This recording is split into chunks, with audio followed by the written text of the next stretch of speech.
Joey did mention that when we were in college, I would take the bus to Batangas, stay with his folks. And then his uncle, who was governor at that time, would lend us the limo with Agad pa, so that I could drive into Fernando Air Base, looking like an important guy when I went to visit Paul with my wife. So I guess, Joey, that's one reason I want her. Your uncle's limo. There are many other stories that I'm glad Joey didn't tell you. So thank you, Joey, for that, how would you say, very discreet introduction.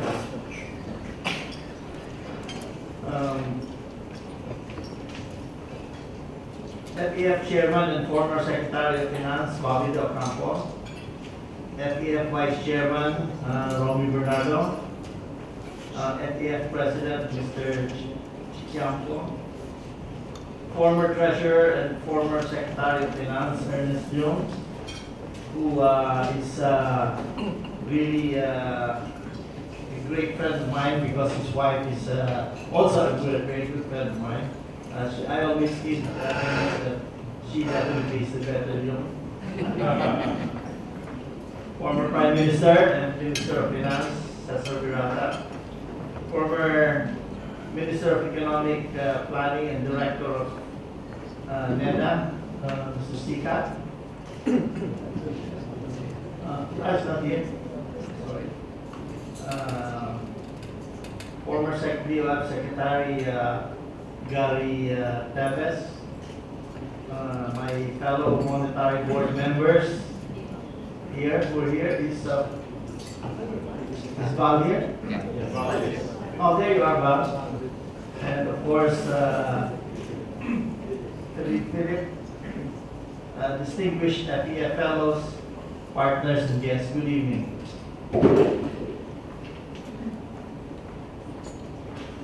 I always wanted to start with a joke about economists, but I decided not to because I also majored in economics, and that might just boomerang on me. Besides, I think you're tired of hearing economist jokes, but I will text you a good one when I get one.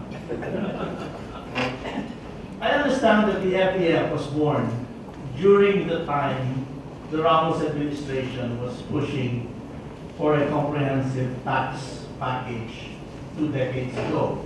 That package, of course, was shepherded and was very successfully shepherded by Bobby Ocampo. So let's give him a big hand because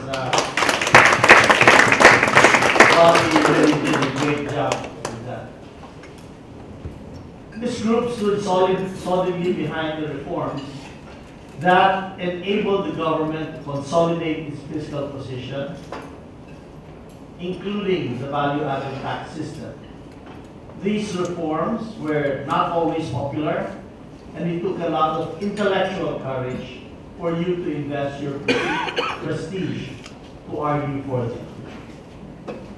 Today, we are gearing up for another major push to further improve tax administration as well as raise revenues required to fund an ambitious infrastructure program. You know very well how our neighbors overtook us during the last 2 decades by investing 5% of their GDP in infrastructure, while we invested only about half of that. As a consequence, their economies became more efficient and competitive. They brought down their logistical costs and made goods available more cheaply. By contrast, we suffered the effects of what might be called an infrastructure gap. We lack efficient ports and airports, roads and bridges. That lack merely magnified the archipelagic nature of our economy, itself already a hindrance to economic integration. Our insufficient infrastructure backbone constrains economic inclusion. Areas in our economy, especially isolated islands and parts of large islands that did not have sufficient power supply, were kept out of the mainstream of modernization. We cannot truly have inclusive growth pattern until we are able to close that infrastructure gap. The new administration, as you are well aware, embarks on an ambitious economic program. We seek to bring down poverty incidence to 14% of the population by the end of President Duterte's term and bring the country to high middle income status by 2040. By that year, we hope to have eradicated extreme poverty. To accomplish this, we are targeting a GDP growth rate of 7% or better over the next 6 years. By rapidly modernizing our agricultural sector, we are looking to relieve rural poverty. That is key to bringing down the poverty rate. The economic objectives require increased investments in infrastructure. Some of the new infra will come in the form of public-private partnerships. To fund increased public investments in infrastructure, education, and public health, we will need to raise an additional 366 billion pesos per year over the medium term. During the campaign, President Duterte committed to cut individual and corporate income taxes. We are going to do that not only because it was a campaign promise, but more important because it makes good economic sense. We cannot hope to attract investment flows into our economy if our tax rates are substantially higher than in neighboring economies. We seek to bring regional income taxes from the top rate of 32% to a more reasonable 25%, as well as drop corporate income tax rates from 30% to also 25%. Apart from removing a disincentive to investments, lower income tax rates reduce the incentive to evade taxation.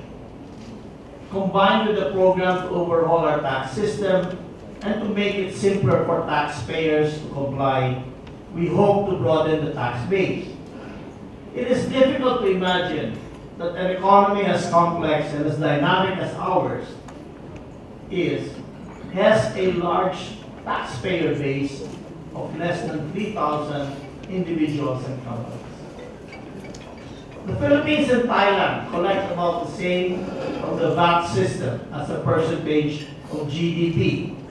However, Thailand has a VAT rate of only 7%, while we have a 12% rate.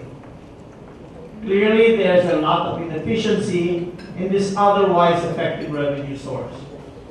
We need to close the leakages in our VAT system, reducing exemptions created by populist legislation. By closing those leakages, we broaden the tax base. Through continuing reforms in tax administration, we hope to draw significantly more revenues. Broadening the income tax and VAT bases should produce enough revenues to offset the lowering of income tax rates. That, however, will only make us revenue neutral. In order to fund a massive infra program that will enable our economy to compete effectively as well as increase investments in human capital, we will have to introduce new revenue measures. Those resisting the tax reform package argue that improvements in tax administration should yield the necessary revenue to fund government programs. How I wish that were true. It would make my life immensely easier. The fact, however, is that the two main revenue agencies helped by administrative reforms put in place, are now yielding over 97% of targeted collections. This demonstrates that the targets were fair and achievable if the agencies exert the right effort. Even if we hit 100% of collection targets through heroic efforts of the BIR and customs, the revenue generated will still fall short of what we need to close the infra gap and invest in our human capital. We expect Congress to be a staunch partner in reinventing our tax system so that it becomes simpler, fairer, and more efficient. Reforms in tax administration can only go so far. Reforms in tax policy will help complete our reforms in tax administration. In just 7 months, the change has been palpable in our revenue agencies, although we know that we have a lot more to go. There seem to be fewer complaints about misbehavior at the BIR and the BOC. We adopted more reasonable targets, but warned our revenue personnel that the attrition law will be applied with determination. Our tax effort continues to remain one of the lowest in the region. This reflects in the low investment rate that is due to small public investments as much as it is due to a chronically low saving rate. While we are seeking to grow our capital market, broaden the reach of our banking system to reach the 86% of Filipinos who remain unbanked, public investments must be raised. The infra gap raises costs all around and prevents our economy from being fully competitive. That further compounds the poor investment rate. This is the moment to cut that knot that binds our country's development. Our population is nearing a democratic sweet spot where millions of young Filipinos will be joining the workforce. We need to train them in the high skills required of a 21st century economy. We need to close the infra gap to bring isolated island economies to the mainstream of our growth. We need to modernize our digital backbone, our airports and ports, our roads and bridges, to take advantage of the opportunities offered by the large trends in our region. We cannot, for instance, grow our tourism sector unless we build the necessary infra to feasibly move tourists to our prime destinations. We cannot compete for capital if we lack the power resources to support an enlarged industrial base. We cannot expand the BPO sector unless we bring in a cutting-edge digital infrastructure. In a word, the favorable economic trends in the region will again pass us by if we do not seize the moment. Unless we produce new revenues, we cannot build the infra we need. That will cause us to miss all the other opportunities brought about by the solid credit ratings, our stable banking and finance sector, and our demographic advantage over aging Asian economies such as Japan. This is the time for our economy to break out from low growth and broad poverty. The key to this is the tax reform package that will bring in an additional 800 billion in revenues. The revenue flow will enable public investments that will sustain our growth at a rate at 7% or better in the coming years. At that pace of growth, coupled with inclusive policies, we should be able to bring down the poverty rate to the 14% mentioned earlier at the end of the Duterte administration. It will make our economy a growth driver for the region and a model for the rest of the world. We have to do this now, and I ask for your support to see this through. And since this is such a pleasant evening, let me end by a quote from William Shakespeare. There is a time in the affairs of men, which taken at the flood leads to fortune. Omitted, all the voyage of their life is bound in shallows and miseries. On such a full sea, we are now afloat, and we must take the current where it serves or lose our ventures. Thank you very much.